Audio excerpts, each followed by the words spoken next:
아저씨. 손에 그건 뭐예요? 녹음기에서 흘러나온 동생의 마지막 목소리. 그 뒤로 들려온 건 비명이었습니다. 한 달 전 황포항에 갔던 동생. 그날 이후 연락이 끊겼습니다. 경찰은 말했습니다. 증거가 없습니다. 더 이상 수사할 수 없어요. 모든 희망이 사라져갈 무렵 태풍이 지나간 해변 갯바위 틈에서 발견한 젖은 가방. 이건 동생 거야. 물에 젖어 망가진 가방 속 기적처럼 남아있던 작은 녹음기 하나. 떨리는 손으로 재생 버튼을 눌렀습니다. 지지직. 낯선 남자의 친절한 목소리. 바다에서 보니 경치가 기가 막히죠. 파도 소리, 엔진 소리, 그리고 갑자기 들려온 동생의 비명. 그 순간 저는 깨달았습니다. 동생에게 무슨 일이 일어났는지, 그리고 누가 동생과 함께 있었는지. 바다가 삼킨 비밀. 작은 녹음기 하나가 악마의 가면을 벗기기 시작했습니다. 황포항의 검은 파도. 지금 시작합니다. 본 영상에 등장하는 인물, 지명, 사건은 특정 실제 사건에서 영감을 얻어 재구성한 픽션이며 이 이야기는 실제 인물이나 단체와는 아무런 관련이 없음을 밝힙니다. 이야기 시작 전에 좋아요 꼭 한번 눌러주시고 끝까지 함께해요. 황포항은 사계절 내내 관광객들의 발길이 끊이지 않는 작은 어촌 마을입니다. 푸른 바다와 싱싱한 해산물, 그리고 인심 좋은 사람들로 유명한 이곳에는 낚싯배 한 척이 매일 아침 물안개를 가르며 바다로 나갑니다. 바로 만선호라는 이름의 낡은 어선이죠. 이 배의 주인은 박 선장입니다. 올해 68살인 박 선장은 황포항에서 나고 자란 토박이로 마을 사람들 모두가 그를 잘 알고 있습니다. 구릿빛으로 그을린 얼굴에는 깊은 주름이 파여 있지만 그의 얼굴에는 늘 따뜻한 미소가 번져 있습니다. 관광객들이 배를 타러 오면 박 선장은 능숙한 솜씨로 배를 몰며 최고의 낚시 포인트를 안내해 줍니다. 여기가 바로 고등어가 많이 잡히는 곳이라요. 오늘은 운이 좋으시네요. 그의 친절한 안내에 관광객들은 만족해하며 돌아가곤 했습니다. 항구의 상인들에게도 박 선장은 믿음직한 이웃이었습니다. 외상값을 미루는 법도 없었고 어려운 이웃이 있으면 먼저 손을 내밀기도 했습니다. 박 선장님은 참 인심도 후하시고 성실하신 분이야. 사람들은 그를 그렇게 기억했습니다. 하지만 항구의 불이 하나둘 꺼지고 밤이 깊어지면 박 선장의 모습은 완전히 달라집니다. 낡은 선실에 홀로 앉아 소주잔을 기울일 때 그의 얼굴에서는 낮에 그 따뜻한 미소가 완전히 사라집니다. 대신 깊은 절망과 고통의 그림자가 그의 얼굴을 짓누릅니다. 그의 손에 들린 소주잔은 미세하게 떨리고 있었고 그의 시선은 허공을 향한 채 초점을 잃고 있었습니다. 박 선장에게는 아무도 모르는 깊은 상처가 있었습니다. 바로 아들의 사업 실패로 인한 수억 원의 빚이었습니다. 몇 년 전 서울에서 작은 사업체를 운영하던 아들이 거액의 투자를 받아 사업을 확장하려다 실패하고 말았습니다. 투자금은 모두 날아갔고 보증을 선 박 선장에게 그 빚이 고스란히 떠넘겨졌습니다. 은행 대출로는 감당이 안 되어 결국 사채까지 손을 댔고 이제는 이자만 갚기에도 벅찬 상황이 되어버렸습니다. 매일 밤 박 선장의 휴대전화에는 독촉 전화가 걸려옵니다. 박 사장, 이번 주까지 약속한 돈 안 들어오면 어떻게 되는지 알지? 험한 꼴 보기 싫으면 알아서 해. 차갑고 위협적인 목소리가 전화기 너머로 들려올 때마다 박 선장의 온몸은 공포로 얼어붙습니다. 그는 매일같이 배를 몰고 나가 손님들을 태우지만 그 수입으로는 밑 빠진 독에 물 붓기입니다. 이자만 갚고 나면 생활비도 남지 않습니다. 몇 번이나 죽음을 생각했지만 그럴 용기조차 나지 않았습니다. 밤마다 박 선장은 파도 소리를 들으며 생각합니다. 이 지긋지긋한 굴레를 끊어낼 방법은 정말 없는 것일까요? 단 한 번에 모든 것을 해결할 수 있는 방법은 없을까요? 그의 머릿속에는 점점 위험한 생각들이 자리 잡기 시작했습니다. 어느 날 밤 박 선장은 선실 구석에 쌓인 낡은 공구함을 바라봤습니다. 그 안에는 묵직한 쇠망치가 들어 있었습니다. 배를 수리할 때 쓰던 도구였지만 그날 밤 박 선장의 눈에는 그것이 다르게 보였습니다. 그는 고개를 저으며 그 생각을 떨쳐내려 했지만 그의 마음속 깊은 곳에서는 이미 어두운 욕망이 싹트기 시작했습니다. 만약 돈을 많이 가진 사람이 나타난다면, 만약 아무도 모르게 그 돈을 손에 넣을 수 있다면 모든 빚에서 해방될 수 있을 텐데. 박 선장은 술잔을 비우며 쓴웃음을 지었습니다. 자신이 이런 생각을 하고 있다는 것이 믿기지 않았지만 절박함은 그를 점점 더 어둠 속으로 밀어넣고 있었습니다. 다음 날 아침 박 선장은 여느 때와 다름없이 항구로 나갔습니다. 그의 얼굴에는 다시 그 친절한 미소가 떠올라 있었습니다. 어서 오이소. 오늘 바다가 아주 좋습니다. 관광객들을 향해 손을 흔드는 그의 모습은 여전히 인자하고 다정해 보였습니다. 하지만 그 미소 뒤에는 시한폭탄처럼 아슬아슬한 탐욕이 숨쉬고 있었습니다. 황포항의 아침 햇살은 여전히 평화로웠지만 박 선장의 마음속에는 어두운 그림자가 점점 더 짙어지고 있었습니다. 그는 자신도 모르게 항구에 들어오는 차들을 유심히 관찰하기 시작했습니다. 혹시 자신의 절박한 상황을 해결해 줄 기회가 나타나지 않을까 하는 기대감으로 말입니다. 그의 친절한 가면 뒤에는 이제 무서운 괴물이 숨어서 때를 기다리고 있었습니다. 박 선장이 어두운 생각에 사로잡힌 지 며칠이 지난 어느 화창한 가을날이었습니다. 황포항에는 평소와 다름없이 관광객들이 드나들고 있었습니다. 오전 10시쯤 항구 입구에 고급 세단 한 대가 천천히 들어왔습니다. 검은색 광택이 나는 그 차는 이 작은 어촌 마을에서는 좀처럼 보기 힘든 외제 차량이었습니다. 항구 사람들의 시선이 자연스럽게 그쪽으로 쏠렸습니다. 차에서 내린 건 서울에서 온 젊은 사업가 2명이었습니다. 30대 초반으로 보이는 남자는 깔끔한 정장 차림이었고 그와 함께 온 여자 역시 단정한 비즈니스 복장을 하고 있었습니다. 남자의 이름은 김 대표였고 여자는 이 실장이었습니다. 두 사람은 작은 부동산 개발 회사를 함께 운영하는 사업 파트너였습니다. 김 대표와 이 실장은 황포항 언덕 위에 있는 바다가 내려다 보이는 넓은 부지를 매입할 계획이었습니다. 그곳에 고급 풀빌라 리조트를 지어 서울의 부유층을 타깃으로 한 프리미엄 휴양시설을 만들려는 것이 그들의 구상이었습니다. 몇 달 전부터 토지 주인과 협상을 진행해왔고 드디어 오늘 계약을 체결하기로 한 것입니다. 그런데 토지 주인이 한 가지 조건을 내걸었습니다. 바로 현금 거래였습니다. 세금 문제를 피하고 싶어하는 토지 주인의 요구에 김 대표는 어쩔 수 없이 동의했습니다. 그래서 그들의 차 트렁크에는 계약금으로 줄 거액의 현금이 담긴 검은색 돈가방이 실려 있었습니다. 2억 원이 넘는 금액이었습니다. 두 사람은 계약 시간이 오후 3시였기 때문에 그 전에 부지를 다시 한번 둘러보기로 했습니다.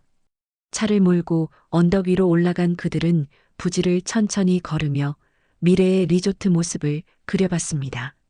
이 실장, 여기 전망 좀 봐요. 정말 환상적이지 않아요? 김 대표가 바다를 가리키며 말했습니다. 정말 멋지네요.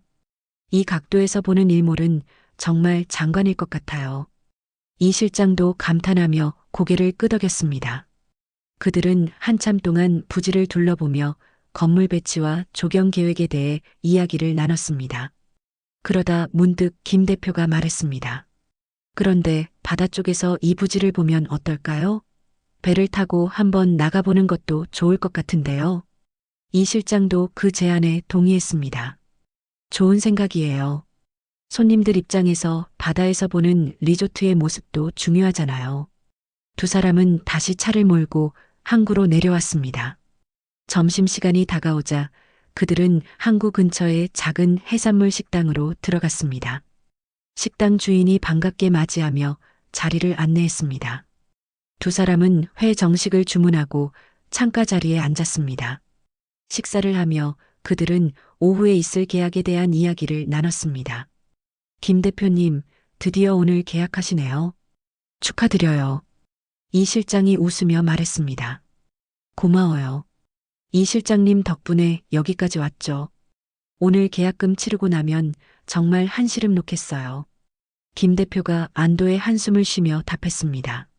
그래도 트렁크에 있는 현금 가방은 정말 조심해서 챙기셔야 해요. 그 돈이 얼마인데요?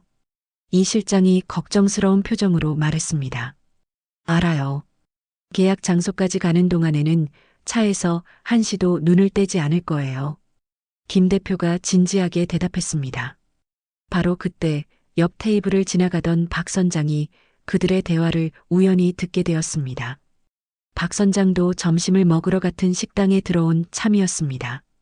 현금 가방이라고? 박 선장의 귀가 번쩍 뜨였습니다.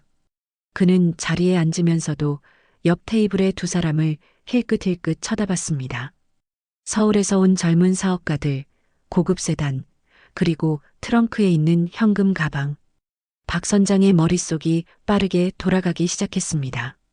그는 며칠 전 자신이 했던 어두운 상상들을 떠올렸습니다. 혹시 이것이 그가 기다리던 기회가 아닐까요? 박 선장의 심장이 빠르게 뛰기 시작했습니다. 식사를 마친 김 대표와 이 실장이 계산을 하고 밖으로 나가려 할 때 박 선장이 재빨리 그들에게 다가갔습니다. 두 분 어디서 오셨습니까? 박 선장이 친절한 미소를 지으며 물었습니다. 아, 서울에서 왔는데요. 여기 경치가 참 좋네요. 김 대표가 정중하게 대답했습니다. 그렇죠. 여기가 경치로는 이 근방에서 최고라요. 혹시 바다 구경 한번 하실라요? 내가 낚싯배를 하는 뒤 이 앞바다는 송금 보듯 훤합니다. 한 바퀴 돌아보시면 정말 좋을기요. 박 선장이 능숙하게 영업을 했습니다. 마침 바다에서 부지를 보고 싶었던 두 사람은 잠시 망설이다 고개를 끄덕였습니다. 그럼 1시간 정도만 태워주실 수 있을까요? 오후에 약속이 있어서요. 김 대표가 시계를 보며 말했습니다. 그럼요, 1시간이면 충분합니다. 제 배로 모시겠습니다. 박 선장의 얼굴에 환한 미소가 번졌습니다. 하지만 그 미소 뒤에 숨겨진 박 선장의 눈빛은 섬뜩하게 빛나고 있었습니다. 그의 머릿속에서는 이미 끔찍한 계획이 빠르게 짜여지고 있었습니다. 트렁크에 있는 현금 가방, 인적이 드문 바다, 그리고 아무도 모를 기회. 박 선장의 손이 미세하게 떨렸지만 그는 애써 침착함을 유지했습니다. 그럼 제 배로 안내하겠습니다. 이쪽으로 오시죠. 박 선장이 앞장서서 걸어갔고 김 대표와 이 실장은 아무것도 모른 채 그의 뒤를 따랐습니다. 황포항의 따사로운 가을 햇살 아래 끔찍한 비극이 시작되려 하고 있었습니다. 김 대표와 이 실장이 약속 시간에 나타나지 않자 토지 주인은 여러 차례 전화를 걸었지만 두 사람 모두 전화를 받지 않았습니다. 처음에는 단순히 길을 잃었거나 교통체증에 걸린 것이라 생각했지만 시간이 흘러도 연락이 되지 않자 불안감이 커졌습니다. 저녁이 되어서야 토지 주인은 경찰에 연락을 취했습니다. 한편 서울에서는 이 실장의 언니가 동생에게 전화를 걸었지만 계속 꺼져 있었습니다. 평소 연락을 자주 주고받던 동생이 하루 종일 연락이 안 되자 언니는 불길한 예감에 사로잡혔습니다. 이상해, 얘가 전화를 이렇게 안 받을 리가 없는데. 언니는 김 대표의 가족들에게도 연락을 취했지만 그쪽에서도 김 대표와 연락이 되지 않는다는 답변만 돌아왔습니다. 다음 날 아침 두 사람의 가족들은 경찰서에 정식으로 실종 신고를 접수했습니다. 경찰은 즉시 수사에 착수했습니다. 김 대표와 이 실장의 휴대전화 위치 추적 결과 마지막 신호는 황포항 일대에서 포착되었습니다. 경찰은 황포항으로 수사팀을 급파했습니다. 형사들은 항구 주변 상인들과 주민들을 대상으로 목격자 조사를 시작했습니다. 이 두 사람 어제 보신 적 있으세요? 형사가 김 대표와 이 실장의 사진을 보여주며 물었습니다. 항구 식당 주인이 사진을 보더니 고개를 끄덕였습니다. 아, 이 사람들 어제 우리 가게에서 점심 먹었어요. 서울에서 온 것 같던데 회 정식 먹고 나갔습니다. 몇 시쯤이었나요? 한 12시 반쯤 됐을 겁니다. 식당 주인의 증언이었습니다. 경찰은 식당 주변의 다른 상인들에게도 물어봤지만 두 사람이 식당을 나간 이후의 행적을 아는 사람은 아무도 없었습니다. 그들의 차량도 항구 근처 주차장에서 발견되었습니다. 차 안을 조사한 결과 트렁크는 비어 있었고 차량 열쇠도 발견되지 않았습니다. 이상한 점은 차 안에서 어떤 다툼의 흔적이나 강제로 끌려간 흔적이 전혀 발견되지 않았다는 것입니다. 차량은 깨끗하게 잠겨 있었고 차 문이나 트렁크에 손상된 부분도 없었습니다. 경찰은 주변 폐쇄로 텔레비전 영상을 확보하려 했지만 항구 근처에는 카메라가 거의 설치되어 있지 않았습니다. 단지 주차장 입구에 있는 카메라 하나가 두 사람이 차에서 내려 어디론가 걸어가는 모습을 포착했을 뿐이었습니다. 하지만 그 이후의 행적은 완전히 안개 속으로 사라져버렸습니다. 경찰은 두 사람이 거액의 현금을 가지고 있었다는 정보를 파악하고 사건의 성격을 금전 관련 사건으로 보기 시작했습니다. 수사를 담당한 강 형사는 두 사람의 사업 관계와 금전 거래 내역을 면밀히 조사했습니다. 이 두 사람 사업 파트너인데 혹시 금전 문제로 다툰 적은 없었나요? 강 형사가 김 대표의 가족에게 물었습니다. 아니요, 두 사람은 아주 친한 사이였어요. 대학 동기이기도 하고 서로를 완전히 신뢰했습니다. 김 대표의 형이 대답했습니다. 하지만 경찰은 거액의 현금이 사라진 점, 차량 열쇠까지 없어진 점에 주목하여 사업 파트너 간의 배임이나 횡령 가능성 혹은 계획된 잠적 가능성을 염두에 두고 수사를 진행했습니다. 이러한 경찰의 수사 방향에 가족들은 크게 반발했습니다. 우리 동생이 그럴 사람이 아니에요. 동생은 정말 성실하고 정직한 사람이라고요. 이 실장의 언니가 경찰서에서 목소리를 높였습니다. 부인 마음은 이해하지만 저희는 모든 가능성을 열어두고 수사해야 합니다. 현재로서는 범죄의 흔적보다는 자발적 실종의 가능성이 더 높아 보입니다. 강 형사가 침착하게 설명했습니다. 자발적 실종이라니요. 동생이 저한테 매일 연락했어요. 그날도 아침에 통화했는데 계약 잘하고 저녁에 서울 올라간다고 했다고요. 언니의 목소리는 절규에 가까웠습니다. 하지만 경찰의 태도는 달라지지 않았습니다. 명확한 증거나 목격자가 없는 상황에서 경찰은 소극적인 수사를 이어갔습니다. 강 형사는 내심 이 사건을 단순 가출이나 금전 문제로 인한 도주로 결론 지으려는 듯 했습니다. 답답함을 느낀 이 실장의 언니는 직접 황포항으로 내려가기로 결심했습니다. 그녀는 회사에 휴가를 내고 황포항 근처 모텔에 짐을 풀었습니다. 매일 아침 일찍 일어나 항구를 돌아다니며 사람들에게 동생의 사진을 보여주고 혹시 본 적이 없는지 물어봤습니다. 이 사람 혹시 보신 적 있으세요? 제 동생인데 여기서 실종됐어요. 대부분의 사람들은 고개를 저었고 일부는 동정 어린 눈빛을 보냈지만 아무도 유용한 정보를 주지 못했습니다. 언니는 식당, 가게, 낚싯배 선착장까지 샅샅이 돌아다녔습니다. 그러던 중 박 선장의 만선호 앞을 지나게 되었습니다. 박 선장은 배를 정리하고 있다가 언니와 눈이 마주쳤습니다. 아줌마, 무슨 일이라도 있소? 박 선장이 친절하게 물었습니다. 제 동생이 여기서 실종됐는데 혹시 이 사람 보신 적 있으세요? 언니가 이 실장의 사진을 보여줬습니다. 박 선장은 잠시 사진을 들여다보더니 고개를 갸우뚱했습니다. 글쎄요, 그런 손님들이 있었던 것 같기도 하고 워낙 많은 사람을 태워서 기억이 가물가물하네요. 언제 실종됐다는 겁니까? 박 선장이 태연하게 거짓말을 했습니다. 지난주 화요일이요. 남자 한 명이랑 같이 있었을 거예요. 언니가 간절한 눈빛으로 말했습니다. 화요일. 그날도 손님들을 여러 태웠는디 정확히는 모르겠네요. 나이 먹으니 기억력이 예전 같지 않습니다. 박 선장이 안타까운 표정을 지으며 대답했습니다. 사실 그날은 박 선장이 김 대표와 이 실장을 태우고 나갔던 바로 그날이었습니다. 하지만 박 선장의 얼굴에는 어떤 동요도 보이지 않았습니다. 그렇군요. 혹시라도 기억나시는 게 있으면 연락 주세요. 언니가 자신의 전화번호를 적은 쪽지를 건넸습니다. 알겠습니다. 기도하겠습니다. 박 선장이 인자한 미소를 지으며 대답했습니다. 언니가 떠나고 난 후 박 선장은 손에 든 쪽지를 구겨서 바다에 던져버렸습니다. 그의 얼굴에서 친절한 표정이 사라지고 차가운 냉소가 떠올랐습니다. 경찰도 모르는데 내가 뭘 알아낼 수 있겠어. 박 선장은 아무렇지 않게 배 정리를 계속했습니다. 범행 당일 박 선장은 두 사람을 처리한 후 그들의 차 열쇠를 가지고 항구로 돌아왔습니다. 밤이 깊어지자 박 선장은 조심스럽게 주차장으로 가서 트렁크를 열고 돈가방을 꺼냈습니다. 그리고 열쇠와 두 사람의 휴대전화는 바다 깊숙한 곳에 수장시켜버렸습니다.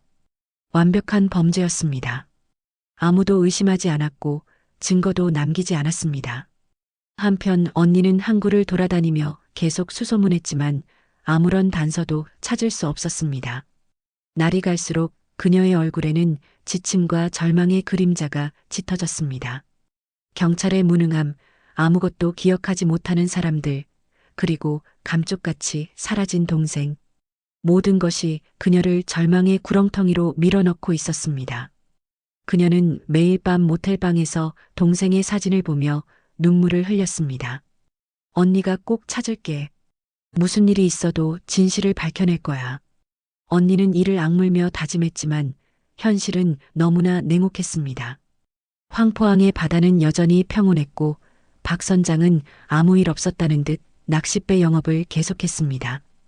이 실장의 언니가 황포항에서 필사적으로 동생을 찾고 있을 무렵 경찰 수사는 점점 더 소극적으로 변해가고 있었습니다. 일주일이 지나도록 아무런 단서가 나오지 않자 수사팀 내부에서는 이 사건을 계속 추적할 필요가 있느냐는 회의적인 목소리가 나오기 시작했습니다. 강 형사, 이 사건 언제까지 붙잡고 있을 겁니까? 다른 사건들도 밀려 있는데 말이요. 수사과장이 강 형사에게 압박을 가했습니다. 하지만 과장님, 두 사람이 거액의 돈을 가지고 실종된 사건인데 이대로 덮을 수는 없지 않습니까? 강 형사가 항변했습니다. 덮자는 게 아니라 현실적으로 더 이상 진전이 없잖소. 범죄의 증거도 없고 목격자도 없고 물증도 하나 없는 상황에서 우리가 뭘 더 할 수 있겠소? 과장의 말에는 피곤함이 묻어났습니다. 결국 수사팀 회의에서 이 사건은 단순 실종 사건으로 분류되어 적극 수사 대상에서 제외되기로 결정되었습니다. 강 형사는 가족들에게 이 소식을 전해야 했습니다. 경찰서로 찾아온 이 실장의 언니와 김 대표의 가족들 앞에서 강 형사는 무거운 입을 열었습니다. 유감스럽게도 더 이상의 단서가 없어 수사를 진행하기 어렵습니다. 현재로서는 단순 실종으로 처리될 가능성이 높습니다. 강 형사의 말이 끝나자 회의실은 순간 정적에 휩싸였습니다. 이 실장의 언니는 믿을 수 없다는 표정으로 강 형사를 바라봤습니다. 지금 무슨 말씀을 하시는 겁니까? 언니의 목소리가 떨렸습니다. 단순 실종이라니요? 제 동생이 그냥 사라진 게 아니라고요. 저희도 최선을 다했습니다만 객관적인 증거가 없습니다. 차량에서도 범죄의 흔적이 발견되지 않았고 황포항 주민들 중 누구도 두 분을 범행과 연결시킬 만한 목격담을 제공하지 못했습니다. 강 형사가 서류를 넘기며 설명했습니다. 그럼 제 동생은 그냥 공기 중에 증발한 겁니까? 사람이 흔적도 없이 사라질 수 있다는 게 말이나 됩니까? 언니의 목소리는 점점 커졌습니다. 김 대표의 형도 분노를 참지 못하고 자리에서 일어났습니다. 이게 경찰이 할 일입니까? 우리 동생들이 거액의 돈을 가지고 있었다는 것만으로 범죄자 취급하고 정작 진범을 찾을 생각은 안 하시는 겁니까? 진정하십시오. 저희는 범죄자 취급을 한 게 아닙니다. 강 형사가 진정시키려 했지만 소용없었습니다. 아니에요. 처음부터 경찰은 우리 동생들을 의심했잖아요. 돈 들고 도망갔을 거라고, 사업 파트너끼리 짜고 잠적했을 거라고. 언니가 책상을 치며 울부짖었습니다. 제발, 제발 우리 동생 좀 찾아주세요. 우리 동생은 착한 애예요. 절대 그런 짓 할 아이가 아니에요. 언니는 결국 주저앉아 오열하기 시작했습니다. 강 형사도 답답한 표정을 지을 뿐 달리 해줄 수 있는 말이 없었습니다. 계속 신경 쓰고 있겠습니다. 새로운 단서가 나오면 즉시 수사를 재개하겠습니다. 형식적인 위로의 말만이 돌아왔습니다. 가족들은 절망에 빠진 채 경찰서를 나섰습니다. 모든 희망이 사라진 듯 했습니다. 경찰마저 포기한 상황에서 이제 누가 진실을 밝혀줄 수 있을까요? 한편 박 선장은 훔친 돈으로 급한 빚을 막고 있었습니다.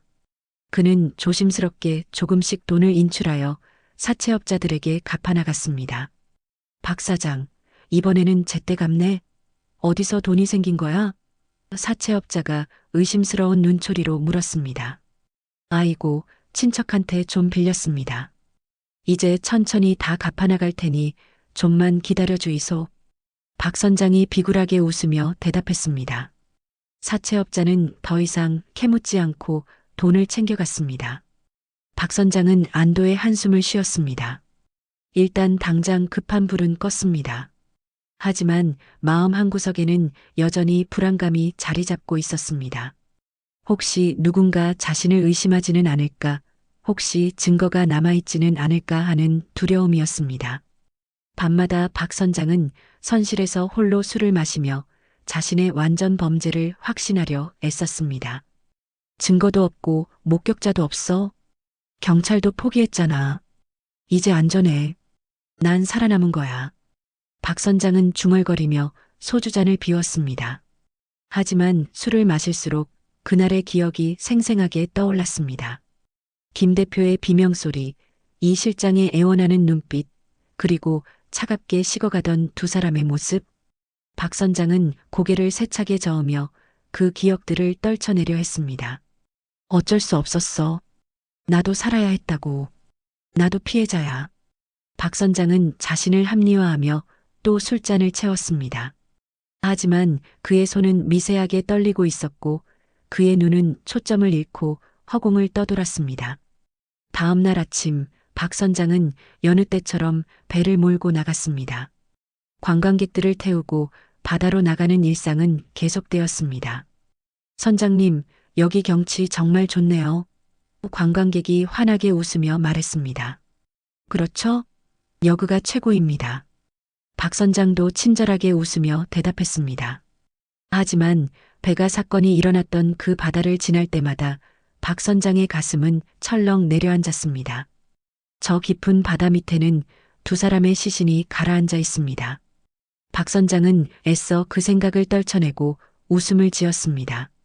아무도 모를 거야. 영원히 바닷속에 묻혀 있을 거야. 박 선장은 자신에게 되뇌었습니다. 하지만 그의 마음속 깊은 곳에서는 죄책감과 공포가 검은 그림자처럼 자라나고 있었습니다. 황포항의 일상은 다시 평온을 되찾은 듯 보였습니다. 관광객들은 여전히 항구를 찾았고 어부들은 매일 아침 바다로 나갔습니다. 상인들은 가게 문을 열고 손님을 맞이했습니다. 아무도 두 사람의 실종 사건을 기억하지 못하는 듯 했습니다. 하지만 그 평온함 아래에는 차가운 비밀이 도사리고 있었습니다. 박 선장의 완전 범죄는 성공한 것처럼 보였습니다. 경찰도 포기했고 목격자도 없었고 증거도 없었습니다. 이제 그 끔찍한 진실은 영원히 바닷속에 묻혀버릴 것만 같았습니다. 하지만 세상에 완벽한 범죄란 없는 법입니다. 언젠가는 진실이 드러나게 되어 있습니다. 그리고 그 순간은 아무도 예상치 못한 방식으로 다가오고 있었습니다. 황포항의 검은 파도는 여전히 해안가를 때리고 있었고 그 파도 속에는 아직 밝혀지지 않은 비밀이 숨쉬고 있었습니다. 사건 발생 후 한 달이 지났습니다. 이 실장의 언니는 여전히 황포항을 떠나지 못하고 있었습니다. 매일 아침 항구를 돌아다니며 동생의 흔적을 찾았지만 시간이 갈수록 희망은 점점 더 희미해져 갔습니다. 경찰은 사건을 사실상 종결했고 가족들은 두 사람이 영영 돌아오지 못할지도 모른다는 절망감에 시달렸습니다. 황포항의 바다는 여전히 잔잔했고 박 선장은 아무렇지 않게 낚싯배를 운영하고 있었습니다. 모든 것이 끝난 듯 보였습니다. 하지만 운명은 예상치 못한 방식으로 진실을 드러내려 하고 있었습니다. 바다는 모든 것을 삼키지만 때로는 비밀을 되돌려주기도 합니다. 어느 날 새벽 강력한 태풍이 황포항을 휩쓸고 지나갔습니다. 거센 바람과 높은 파도가 해안가를 강타했고 항구의 배들은 요동쳤습니다. 다행히 인명 피해는 없었지만 해안가에는 온갖 쓰레기와 해조류, 부유물들이 뒤엉켜 밀려왔습니다. 태풍이 지나간 다음 날 아침 항구관리사무소에서 고용한 환경미화원 최 씨가 해변 청소를 시작했습니다. 아이고, 이번 태풍은 진짜 장난 아니네. 청소할 게 산더미야. 최 씨는 삽과 쓰레기 봉투를 들고 해안가를 따라 걸으며 쓰레기를 주웠습니다. 플라스틱 병, 스티로폼, 그물 조각, 나무 부스러기 등 온갖 것들이 해변에 널려 있었습니다. 한참을 청소하던 최 씨가 갯바위가 모여 있는 곳으로 갔습니다. 바위 틈 사이에 무언가 끼어 있는 것이 보였습니다. 처음에는 또 쓰레기려니 생각하고 손을 뻗었는데 만져보니 가죽 재질의 무언가였습니다. 최 씨는 바위 틈에서 그것을 조심스럽게 꺼냈습니다. 이게 뭐지? 그것은 낡은 여성용 손가방이었습니다. 짠물에 심하게 훼손되어 있었고 해조류가 덕지덕지 붙어 있었습니다. 최 씨는 가방을 털어내며 안을 들여다봤습니다. 가방 안에는 완전히 불어터진 지갑과 신분증, 그리고 신기하게도 방수팩에 담긴 작은 물건이 하나 들어 있었습니다. 최 씨는 방수팩을 열어봤습니다. 그 안에는 작은 음성 녹음기가 들어 있었습니다. 이런 게 왜 바다에 떠다니지? 최 씨는 고개를 갸우뚱하며 신분증을 확인했습니다. 신분증에는 이 실장의 사진과 이름이 적혀 있었습니다. 물에 젖어 흐릿했지만 글자는 알아볼 수 있었습니다. 최 씨는 순간 한 달 전 이 항구에서 실종된 사람들에 대한 이야기를 떠올렸습니다. 잠깐, 이 사람. 실종된 그 사람 아닌가?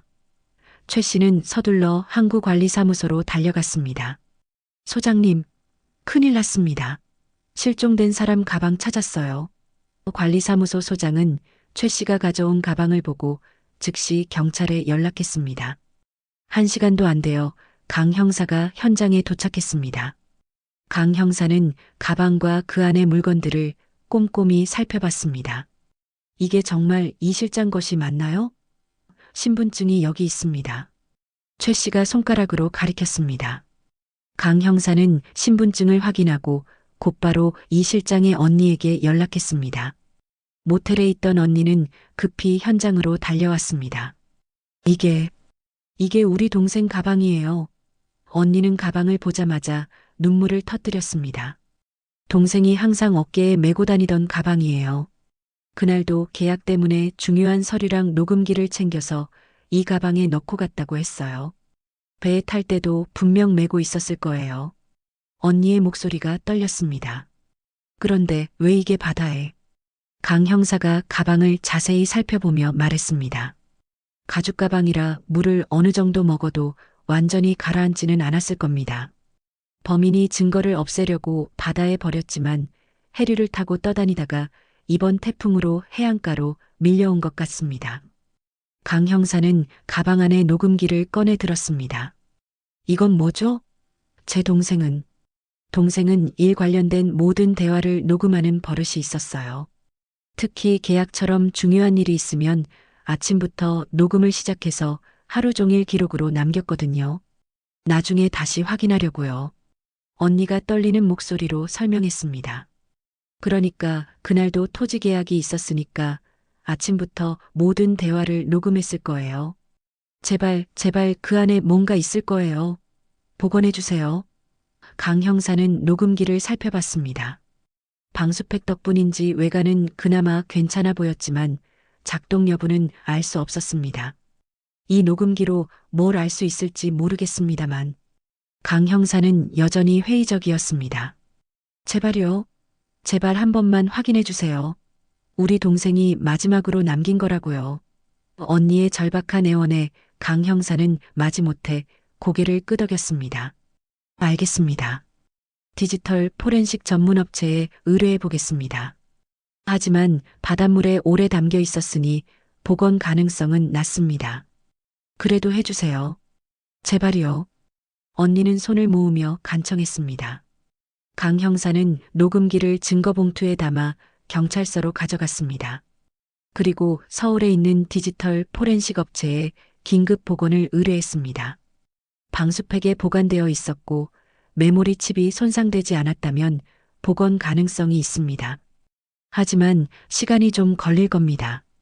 포렌식 전문가가 신중하게 말했습니다. 며칠이 지났습니다. 이 실장의 언니는 매일 경찰서에 전화해서 결과를 물어봤습니다. 그녀에게는 이것이 마지막 희망이었습니다. 일주일 후 포렌식 업체로부터 연락이 왔습니다. 복원에 성공했습니다. 파일의 일부를 살려냈습니다. 강 형사는 즉시 업체로 달려가 복원된 파일을 받았습니다. 경찰서로 돌아온 강 형사는 조사실에서 파일을 재생했습니다. 이 실장의 언니도 함께 자리했습니다. 처음에는 잡음만 들렸습니다. 지지직거리는 소리 사이로 희미한 대화 소리가 들려왔습니다. 계약금 치르고 나면 한시름 놓겠네요. 이 실장의 목소리였습니다. 현금 가방은 잘 챙기셔야 합니다. 대화 내용이 이어졌습니다.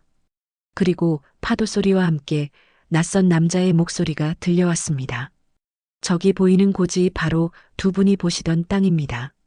바다에서 보니 경치가 더 기가 막히죠? 친절하고 구수한 사투리 억양이었습니다. 강 형사의 눈빛이 날카로워졌습니다. 녹음은 계속 이어졌습니다. 엔진 소리, 파도 소리, 그리고 갑자기 엔진이 멈추는 소리. 아이고, 이게 왜 이러지? 같은 남자의 목소리였습니다. 잠시 침묵이 흐른 후 이 실장의 다급하고 겁에 질린 목소리가 들렸습니다. 아저씨. 손에 그건 뭐예요? 그 뒤로 희미한 비명과 둔탁한 소리가 이어졌다가 녹음이 끊어졌습니다. 조사실은 무거운 침묵에 휩싸였습니다. 이 실장의 언니는 입을 막고 흐느끼기 시작했습니다. 강 형사는 녹음을 다시 재생하며 그 목소리에 집중했습니다. 구수한 사투리, 친절한 말투, 바다 위에서의 대화. 이 목소리, 황포항 사람이 분명합니다. 배를 운영하는 사람이고요. 강 형사는 즉시 황포항의 낚싯배 선주들 명단을 확보했습니다. 그리고 한 명 한 명 탐문 조사를 시작할 계획을 세웠습니다. 한 달 동안 안개 속에 갇혀있던 사건이 드디어 실마리를 찾기 시작했습니다. 바다가 삼켰던 진실을 바다가 다시 내놓은 것입니다. 작은 녹음기 하나가 악마의 가면을 벗겨낼 열쇠가 될 것입니다. 강 형사는 녹음 파일을 들으며 결심했습니다. 이번에는 반드시 범인을 잡겠습니다. 무너진 가면 녹음 파일을 확보한 강 형사는 즉시 황포항의 모든 낚싯배 선주들을 조사하기 시작했습니다. 항구에는 크고 작은 낚싯배가 20척가량 있었고 각 배마다 선주가 있었습니다. 강 형사는 먼저 항구관리사무소에서 선주 명단과 연락처를 확보했습니다. 사건 당일인 한 달 전 화요일에 배를 운항한 선주들만 추려주십시오. 강 형사의 요청에 사무소 직원이 운항 일지를 확인했습니다. 그날은 8척이 나갔네요. 여기 명단입니다. 강 형사는 8명의 명단을 받아들고 한 명씩 만나기로 했습니다. 그 중에는 박 선장의 이름도 포함되어 있었습니다. 강 형사는 녹음 파일을 들고 각 선주들을 찾아다니며 목소리를 확인했습니다. 첫 번째 선주는 목소리 톤이 전혀 달랐습니다. 두 번째 선주는 사투리 억양이 다르게 들렸습니다. 세 번째, 네 번째 선주도 녹음 속 목소리와 일치하지 않았습니다. 강 형사는 차례대로 선주들을 만나며 자연스럽게 대화를 유도했습니다. 그날 손님 중에 서울에서 온 젊은 남녀 2명 기억나십니까? 대부분의 선주들은 고개를 저었고 일부는 기억이 가물가물하다고 답했습니다. 5번째 선주를 만났을 때였습니다. 강 형사는 항구에 정박해 있는 만선호로 향했습니다. 박 선장은 배에서 그물을 손질하고 있었습니다. 박 선장님, 잠깐 여쭤볼 게 있습니다. 강 형사가 배에 올라서며 말했습니다. 아이고, 형사님. 무슨 일이십니까? 박 선장이 친절하게 웃으며 손을 닦았습니다. 한 달 전 화요일에 손님 태우고 나가셨죠? 강 형사가 물었습니다. 화요일이요? 글쎄요, 워낙 손님이 많아서 정확히는 기억이. 박 선장이 머리를 극적이며 대답했습니다. 서울에서 온 젊은 남녀 2명, 정장 차림이었는데 기억 안 나십니까? 강 형사가 김 대표와 이 실장의 사진을 보여줬습니다. 박 선장은 사진을 보더니 잠시 생각하는 척했습니다. 그런 사람들이 있었던 것도 같고 확실하지는 않네요. 박 선장의 목소리는 침착했지만 그의 눈동자는 미세하게 흔들리고 있었습니다. 강 형사는 그 변화를 놓치지 않았습니다. 그럼 이것 좀 들어보시겠습니까? 강 형사가 휴대용 스피커를 꺼내 녹음 파일을 재생했습니다. 저기 보이는 곳이 바로 두 분이 보시던 땅입니다. 바다에서 보니 경치가 더 기가 막히죠? 녹음에서 흘러나온 목소리는 바로 박 선장의 목소리였습니다. 박 선장의 얼굴이 순간 굳어졌습니다. 아이고, 이게 왜 이러지? 녹음이 계속 이어지자 박 선장의 얼굴은 점점 더 창백해졌습니다. 이 목소리, 당신 목소리 맞지? 강 형사가 날카롭게 물었습니다. 박 선장은 말없이 스피커를 바라봤습니다. 그의 입술이 파르르 떨렸습니다. 아닙니다. 비슷하게 들릴 수는 있어도. 박 선장이 부인하려 했지만 그의 목소리는 힘이 없었습니다. 강 형사는 녹음을 멈추고 박 선장을 똑바로 쳐다봤습니다. 박 선장님, 이건 명백한 증거입니다. 음성 감식을 하면 당신 목소리라는 게 확실히 밝혀질 겁니다. 박 선장은 한동안 아무 말도 하지 못했습니다. 그의 머릿속이 새하얗게 변했습니다. 한 달 동안 완벽하게 숨겼다고 믿었던 범죄가 작은 녹음기 하나 때문에 무너지고 있었습니다. 박 선장님, 경찰서로 함께 가시죠. 강 형사가 차분하게 말했습니다. 박 선장은 고개를 떨구고 손에 들고 있던 그물을 내려놓았습니다. 알겠습니다. 박 선장의 목소리는 떨렸습니다. 강 형사는 박 선장을 경찰서로 데려갔습니다. 조사실에 앉은 박 선장은 계속해서 발뺌을 시도했습니다. 저는 그날 그 사람들을 태운 적이 없습니다. 녹음이 잘못된 거 아닙니까? 하지만 강 형사는 녹음을 반복해서 들려주며 압박했습니다. 이 목소리가 당신 목소리가 아니라고 계속 우기실 겁니까? 음성 감식 결과가 나왔습니다. 전문가의 감정서에는 녹음 파일 속 목소리와 박 선장의 목소리가 98% 이상 일치한다고 명시되어 있었습니다. 더 이상 부인할 수 없는 명백한 증거였습니다. 박 선장님, 이제 그만 인정하시죠. 당신이 그 2사람을 배에 태웠고 바다 한가운데서 무슨 일이 있었는지 우리는 다 알고 있습니다. 강 형사가 감정서를 책상 위에 내려놓으며 말했습니다. 박 선장은 감정서를 보며 한참을 침묵했습니다. 그의 2 손은 떨리고 있었고 이마에는 식은땀이 흘러내렸습니다. 결국 박 선장은 고개를 떨구며 입을 열었습니다. 맞습니다. 제가 했습니다. 박 선장의 목소리는 가늘게 떨렸습니다. 조사실은 순간 정적에 휩싸였습니다. 처음부터 끝까지 다 말씀하십시오. 강 형사가 녹음기를 켜며 말했습니다. 박 선장은 떨리는 목소리로 그날의 일을 털어놓기 시작했습니다. 식당에서 우연히 들은 돈 이야기, 배에 태운 것, 인적 없는 바다로 간 것, 그리고 쇠망치로 2사람을 공격한 것까지 모든 끔찍한 진실이 박 선장의 입에서 술술 흘러나왔습니다. 돈 가방을 가지고 항구로 돌아왔습니다. 그리고 밤에 차 트렁크를 열고 돈을 꺼냈습니다. 차 열쇠랑 휴대전화는 바다에 버렸고요. 박 선장이 고백을 이어갔습니다. 2사람의 시신은 어디에 있습니까? 강 형사가 물었습니다. 배에 실어서 깊은 바다에 수장시켰습니다. 무거운 닷줄로 묶어서 박 선장의 목소리는 점점 작아졌습니다. 강 형사는 진술을 들으며 분노를 참았습니다. 단지 돈 때문에 두 젊은 생명을 앗아간 끔찍한 범죄였습니다. 왜 그런 짓을 했습니까? 강 형사가 차갑게 물었습니다. 박 선장은 눈물을 흘리며 대답했습니다. 빚 때문이었습니다. 아들 사업 실패로 떠안은 수억 원의 빚. 매일같이 사채업자들한테 시달렸습니다. 그 돈만 있으면 이 지옥에서 벗어날 수 있을 거라고 생각했습니다. 박 선장이 고개를 들어 강 형사를 보았습니다.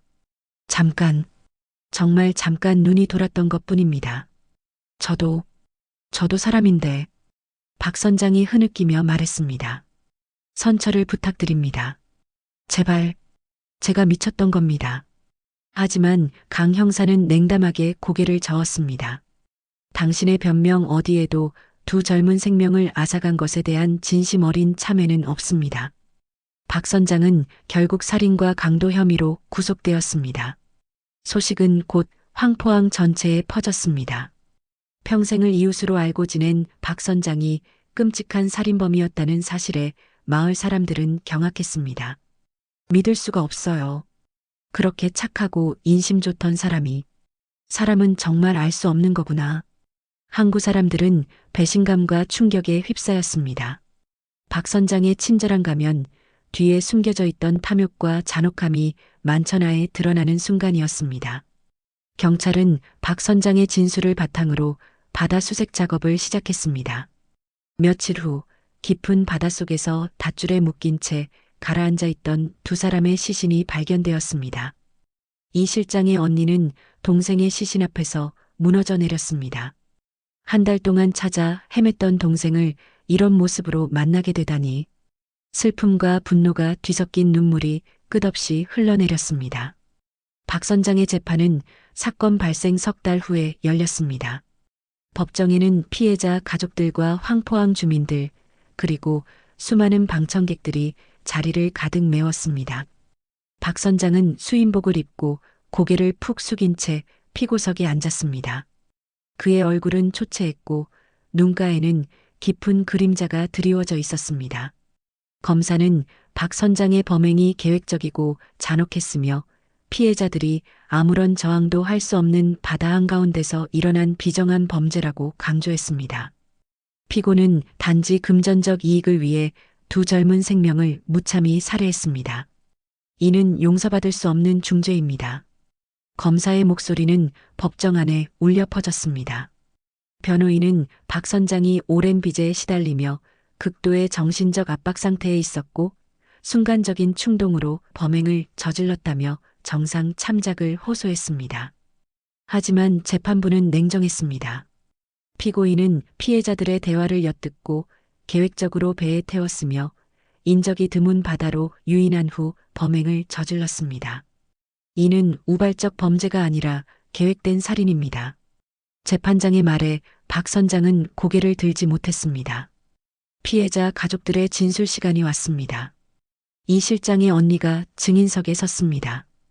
우리 동생은 정말 착하고 성실한 사람이었어요. 꿈을 향해 열심히 일하던 동생이 이렇게 비참하게 떠나야 했다는 게 너무 억울하고 분합니다. 언니는 울음을 참으며 말을 이었습니다. 저는 동생을 찾기 위해 한 달 동안 황포항을 헤맸습니다. 그 한 달이 저에게는 평생의 고통이었습니다. 피고인은 그 시간 동안 아무렇지 않게 일상을 살았습니다. 절대 용서할 수 없습니다. 김 대표의 어머니도 증인석에 섰습니다. 백발의 노모는 떨리는 목소리로 말했습니다. 제 아들은 효자였습니다. 부모 걱정 한 번 안 시키고 열심히 살았어요. 그런 아들이 그저 돈 때문에 목숨을 잃었다니. 저는 이제 살아갈 이유를 잃었습니다. 노모의 목소리는 통곡으로 변했고 법정은 숙연해졌습니다. 박 선장은 증인석을 바라보지도 못한 채 고개를 숙이고 있었습니다. 그의 어깨가 미세하게 떨렸지만 그 떨림이 진정한 참회에서 나온 것인지는 알 수 없었습니다. 마지막 최후 진술에서 박 선장은 떨리는 목소리로 말했습니다. 죄송합니다. 정말 죄송합니다. 제가 미쳤던 겁니다. 하지만 그의 사과는 법정 안누구에게도 받아들여지지 않았습니다. 재판부는 일주일 후 판결을 선고했습니다. 피고인 박모에게 무기징역을 선고한다. 재판장의 선고에 방청석에서는 안도의 한숨이 흘러나왔습니다. 박 선장은 묵묵히 판결을 들었습니다. 그는 더 이상 항변하지 않았습니다. 법의 심판을 받은 박 선장은 교도소로 이송되었고 황포항에서 그의 이름은 금기어가 되었습니다. 만선호는 압류되어 경매로 넘어갔고 그의 가족들은 마을을 떠났습니다. 한 사람의 범죄가 얼마나 많은 사람들에게 상처를 남기는지 황포항 사람들은 뼈저리게 느꼈습니다. 사건 이후 황포항은 한동안 관광객의 발길이 끊겼습니다. 사람들은 그곳을 살인사건이 일어난 무서운 항구로 기억했습니다. 상인들은 매출이 급감했고 낚싯배 선주들도 손님을 구하기 어려워졌습니다. 하지만 시간이 지나면서 황포항 사람들은 변화하기 시작했습니다. 이번 사건을 계기로 마을 사람들은 서로를 더 돌아보게 되었습니다. 우리가 박 선장의 고통을 조금이라도 알았더라면 이런 비극을 막을 수 있지 않았을까? 항구 식당 주인이 말했습니다. 맞아요. 우리 모두 각자의 삶에만 바빴지 이웃의 아픔에는 무관심했던 것 같아요. 또 다른 상인이 고개를 끄덕였습니다. 마을 사람들은 작은 공동체 모임을 만들었습니다. 매주 한 번씩 모여 서로의 어려움을 나누고 도움이 필요한 이웃을 찾아 손을 내밀었습니다. 빚에 시달리는 사람이 있으면 함께 해결 방법을 찾았고 외로운 노인이 있으면 돌아가며 안부를 물었습니다. 작은 실천들이었지만 마을의 분위기는 조금씩 따뜻해졌습니다. 이 실장의 언니는 동생을 잃은 슬픔을 평생 안고 살아가야 했습니다. 하지만 그녀는 슬픔에만 머물지 않기로 결심했습니다. 동생이 꿈꾸던 세상을 조금이라도 만들고 싶어요. 언니는 동생의 이름으로 작은 장학재단을 설립했습니다. 경제적으로 어려운 환경에서도 꿈을 키우는 젊은이들을 돕는 재단이었습니다. 박 선장이 훔쳐간 돈의 일부는 회수되어 피해자 가족들에게 돌아왔고 언니는 그 돈을 재단 기금으로 사용했습니다. 우리 동생이 이루지 못한 꿈을 다른 젊은이들이 이루길 바랍니다. 언니는 매년 장학금 수여식에서 동생의 사진을 가슴에 품고 참석했습니다. 슬픔은 여전했지만 그 슬픔을 의미 있는 일로 승화시키는 것이 동생을 기억하는 최선의 방법이라고 믿었습니다. 김 대표의 가족들도 비슷한 길을 걸었습니다. 아들을 잃은 부모는 청년 창업가들을 돕는 멘토링 프로그램을 시작했습니다. 우리 아들처럼 꿈을 가진 젊은이들이 안전하게 사업을 할 수 있도록 돕고 싶습니다. 김 대표의 아버지는 자신의 경험을 바탕으로 젊은 창업가들에게 조언을 아끼지 않았습니다. 비극적인 사건으로 시작되었지만 그 아픔을 딛고 더 나은 세상을 만들려는 사람들의 노력이 조용히 이어졌습니다.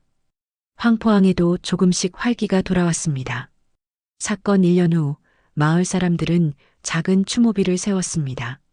바다가 내려다 보이는 언덕 위에 세워진 비석에는 간단한 문구가 새겨져 있었습니다. 우리는 기억합니다. 그리고 다짐합니다. 다시는 이런 아픔이 반복되지 않도록. 매년 사건이 일어난 날이 되면 마을 사람들은 그곳에 모여 묵념을 올렸습니다. 피해자들을 추모하고 서로를 더 배려하며 살겠다고 다짐하는 시간이었습니다. 이 실장의 언니도 매년 그날이 되면 황포항을 찾았습니다.